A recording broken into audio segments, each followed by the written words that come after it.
Well, they've completely embarrassed themselves again. Just like her predecessor, Jim Acosta, Kaitlan Collins falls into that special category of reporters who are just more focused on making noise than any actual journalism. And nothing proves it better than what happened during President Trump's meeting with El Salvador's Nayib Bukele. Collins kept bringing up the deportation of an alleged MS-13 member, and it backfired. Everyone in the room took turns shutting her down, and the moment was pure gold. So today we're covering it all, and you won't believe what CNN did after this public humiliation. As always, please make sure to subscribe and hit the notification bell for more videos just like this. Let's hear the question from this very low-rated anchor at CB. Thank you, President Trump. Do you plan to ask President Bukele to help return the man who your administration says was mistakenly deported?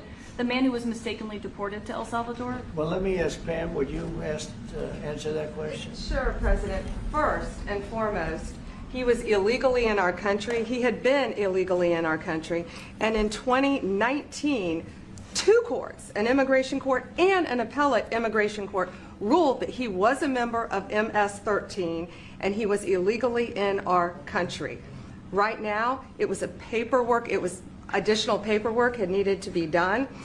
That's up to El Salvador if they want to return him. That's not up to us. The Supreme Court ruled, President, that if, as El Salvador wants to return him, this is international matters, foreign affairs, if they wanted to return him, we would facilitate it, meaning provide a plane. To give a bit of context, this whole thing is about Kilmar Abrago Garcia's deportation from the country, which has blown up over the past week and is now turning into a tug-of-war between the executive and legislative branches. Garcia was deported last month to El Salvador's mega prison, and while the administration initially claimed it was an administrative error, they have since released more evidence backing up their move. For instance, the DOJ released the police report from 2019 that identified Garcia as a member of MS-13, and according to a proven and reliable informant, he, quote, was a ranking member of the gang with the rank of Chico and the moniker Chele. The left and its media apparatus in complete meltdown because of the lack of due process, and I'll tell you why the argument might not apply in this case after we see Kaitlan try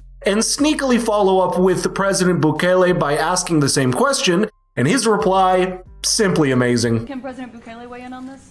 Do you plan to return him? Well, I'm supposed to have suggested that I smuggle a terrorist into the United States, right?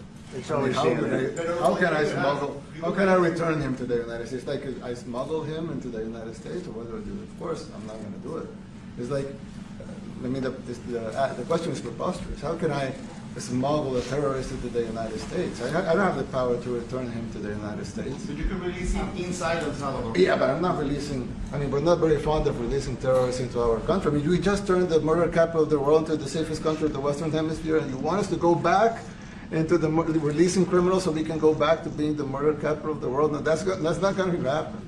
Well, they'd love to have a criminal, released into our there's a fascination. They would love it. Yeah. Man, I love that guy. I definitely wouldn't want to get schooled like that by the president of another country. But this is Kaitlan Collins we're talking about here. A child could do it. What exactly did she think was going to happen? Was she trying to gaslight him into emptying his country's prisons and taking it back to the days of lawlessness? But here's where it gets interesting. The Trump administration might actually come out on top in this case, and that's because MS-13 is officially designated as a terrorist organization. While the Supreme Court has established that, quote, aliens physically present in the United States, regardless of their legal status, are recognized as persons guaranteed due to the process of law by the 5th and 14th Amendment, but they also establish, quote, the extent of due process protection may vary depending upon the alien status and circumstance. So the argument here is that Garcia was a threat to national security, and that's why due process wasn't granted. But to the left, this is a golden opportunity to gather some of their law support, so of course they'll try to drag this issue out,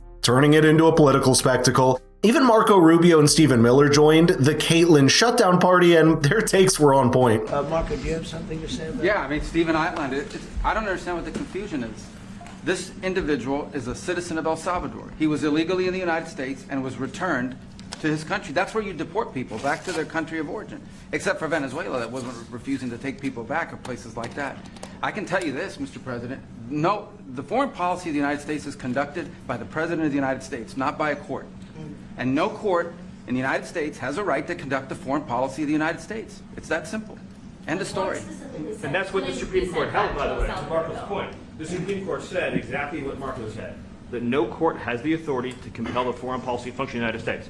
We won a case 9-0, and people like CNN are portraying it as a loss, as usual, because they want foreign terrorists in the country who kidnap women and children. When it comes to shutting down the media, Stephen and Marco have a calmer approach to it, but they do it so effectively that even the reporters who go up against them end up speechless. By the way, I've noticed you haven't liked the video or subscribed to the channel yet, so what are you waiting for? Now, CNN didn't like this public humiliation their reporter got in the Oval Office, so they cut their live stream short, followed by Dana Bash issuing a bizarre clarification. We've been listening to a lengthy live press conference inside the Oval Office with the leader of El Salvador, Bukele, where we have heard a lot of bits of information, a lot of news nuggets that we want to definitely focus on, a lot of some misinformation as well. I want to start with you. You are at the White House.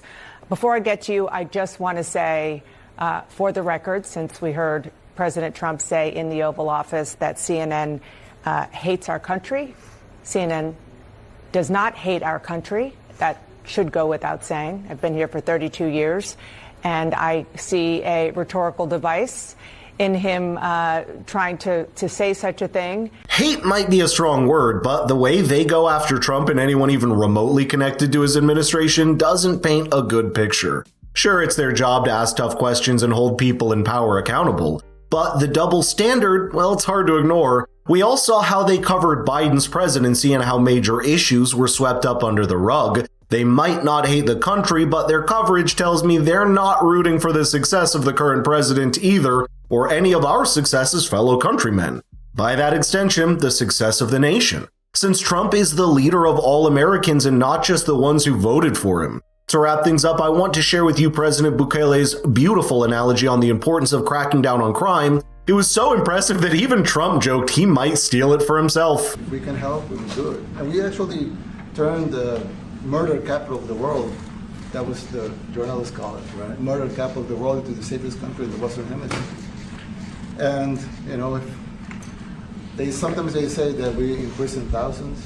I like to say that we actually liberated millions. So, you know, like, it's very good. Who gave him that line? Do you think I can use that? Yes. And in fact, Mr. President, you have 350 million people to liberate. Yeah. But to liberate 350 million people, you have to imprison some. You know, that's the way it works, right? You cannot just, you know, free the criminals and think crime's going to go down magically. You have to imprison them so you can liberate 350 million Americans that are asking for the end of crime and the end of terrorism. And it can be done. I mean, you're doing it already. Yep, no one's saying we should toss out due process or run things like El Salvador, where some people get locked up without any fair hearing. But let's not forget why Trump won. People are tired of crime spiking in their neighborhoods and illegal immigration. Voters didn't just want someone to give speeches, they wanted action, and that's exactly what they're getting. But I'd love to know your thoughts here, so let's get the conversation rolling in the comments down below. And if you want your friends and family to get their coverage from an independent source like us, please share the video with them. It means the world to us. Thank you so much for watching, and I'll see you in the next one.